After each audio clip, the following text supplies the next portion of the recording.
চট্টগ্রাম বিশ্ববিদ্যালয়ে 2 সহ উপাচার্য নিয়োগ দেওয়া হয়েছে। চট্টগ্রাম বিশ্ববিদ্যালয়ে এবার 2 জন সহ উপাচার্যকে নিয়োগ দেওয়া হয়েছে। আজ সোমবার বিকেলে শিক্ষা মন্ত্রণালয়ের মাধ্যমিক ও উচ্চশিক্ষা বিভাগের সরকারি বিশ্ববিদ্যালয় শাখার পৃথক 2 প্রজ্ঞাপনে নিয়োগের এ তথ্য জানানো হয়েছে। প্রজ্ঞাপনে চট্টগ্রাম বিশ্ববিদ্যালয়ের ফাইন্যান্স বিভাগের অধ্যাপক মোহাম্মদ শামীম উদ্দিন খানকে একাডেমিক সহ উপাচার্য ও আন্তর্জাতিক সম্পর্ক বিভাগের অধ্যাপক কামাল উদ্দিনকে প্রশাসনিক সহ উপাচার্য পদে নিয়োগ দেওয়া হয়েছে বলে উল্লেখ করা হয়েছে।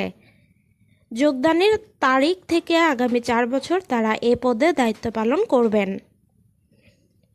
নিয়োগের বিষয়টি নিশ্চিত করেছেন বিশ্ববিদ্যালয়ের ভারপ্রাপ্ত রেজিস্ট্রার KM নূর আহমদ।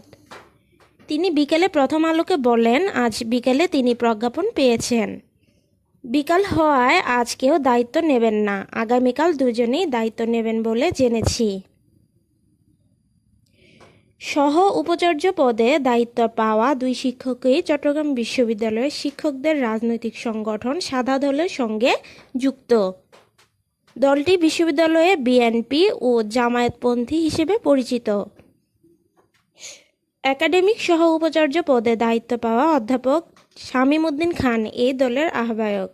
পাশাপাশি তিনি বিশ্ববিদ্যালয়ের সিন্ডিকেট সদস্য হিসেবে দায়িত্ব পালন করছেন। আর প্রশাসনিক সহ উপাচার্য অধ্যাপক কামাল উদ্দিন এই দলের সদস্য। জানতে চাইলে অধ্যাপক কামাল উদ্দিন প্রথম আলোকে বলেন, তিনি আগামীকাল দায়িত্ব নেবেন। বিশ্ববিদ্যালয়কে সত্যিকার অর্থে বিশ্ববিদ্যালয় হিসেবে গড়ে তুলতে তিনি কাজ করবেন। শিক্ষার্থীদের মতামত ও চাওয়াকে প্রাধান্য দেবেন। এর আগে 18 সেপ্টেম্বর উপাচার্য পদে বিশ্ববিদ্যালয়ের রাজনীতি বিজ্ঞান বিভাগের সাবেক অধ্যাপক মোহাম্মদ ইয়াহিয়া আক্তারকে নিয়োগ দেয় সরকার। দায়িত্ব নেওয়ার পর তিনি প্রক্টর, 14 হলের প্রাধ্যক্ষ, ছাত্র উপদেষ্টা সহ 9 অনুষদে নতুন ডিন নিয়োগ দেন।